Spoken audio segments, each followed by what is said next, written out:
Pull up a chair. I'd like to introduce you to A Taste of Things to Come. What is it? It's a book about us, our cooking club. I like that. Need a little quote. You need a little thing there. Okay. I moved to New York in the fall of '78. My first place I ever lived was 27th between Lexington and 3rd, and Barry Manilow lived in my building. And I saw him once in the elevator, and he was the only person in my life I ever wrote a fan letter to. Ever. I wrote a fan letter to Barry Manilow. Well, the first time I ever put my hand on the neck of the guitar, a light went up and said, "This is what I'm gonna do. This is what I want to do in my life." And it wasn't almost like a choice. It was like, this is what I'm meant to do. What I did different in piano bars, which was very interesting, is I did disco piano bar. I would be doing every disco song there was. Turn the beat around at a piano bar. So I used to get all these people gathered around. I had a drum machine and a piano. That's what I had.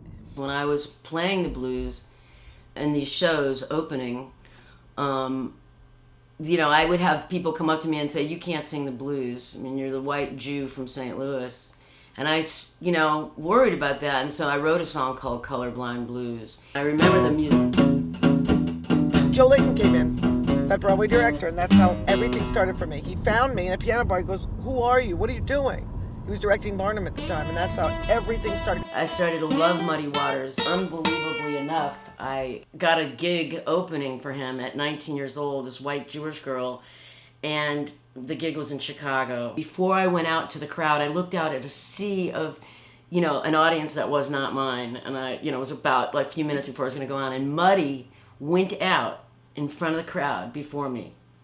And he said, "I want you to welcome a very good friend of mine, a young blues girl," which made all the difference in the world because they wanted to see me.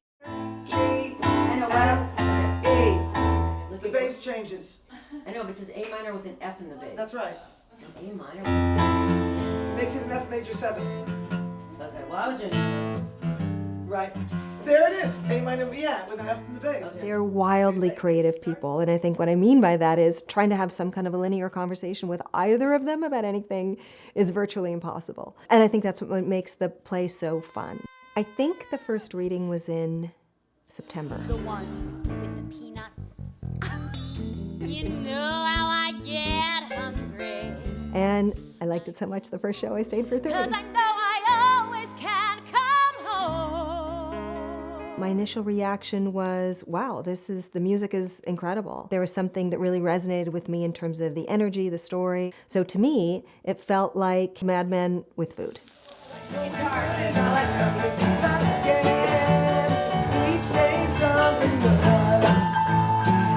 The show's in development for a long time. You've written the first song in 2009. It's now 2015. You have to keep it fresh in your own brains because you have to be in a spirit of rewriting all the time. And I always say you rewrite till it's frozen. And that means through previews, through everything, till opening night when the actors say no, when the union tells you, gotta freeze. You know what? It's because you're loud. No, they're attracted to that shirt. Working with Hollye Levin, I would say, is a roller coaster ride. But I love roller coasters. Okay.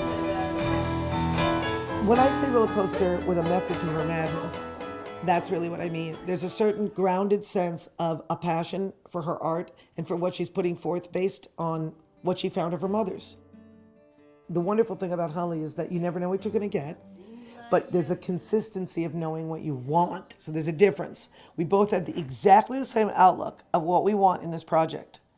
Exactly the same outlook. On the surface, if someone first meets Debra, she's so dynamic that you can be, because she's so passionate. And Debra, she's Barsha. so, I always say she doesn't just talk loud, she lives loud, she loves loud, everything, but there's nothing wrong with that, and it's good.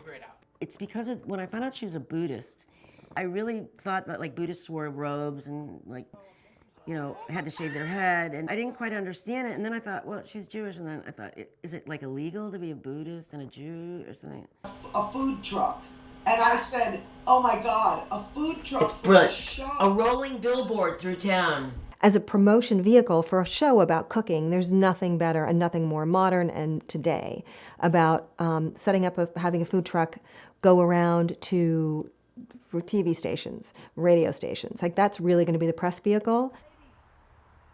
Ah! Oh my God! Oh my God! Oh, I told you were gonna scream. oh my God! Your sister. Hi, So hi. nice to meet you. Yeah, you too. Oh God! You look don't. just like you do On TV. Why not? You know. I think being in a food truck or driving a food truck, cooking the food in a food truck is something I've never done, so it's gonna be super cool. But I have to interact with people. I can't be a chef that's contained, because you want to see people eat your food and you want to see the reaction. Like, sometimes I'll bring food out and watch someone take a bite just so I can see them go or something, and then I go back in the kitchen. Being in a food truck, I can see it all day long. I'm the food truck girl. Ready now means we have to get a production of this to actually go to the next level to say, gotta cut that song. I told you we have to be an audience member. The play, from a business perspective, it's a very sponsorable show. I just want to live to see it open and see those women on the stage and see the smiles on the people in the audience. This show has something to say that will touch everybody. Oh,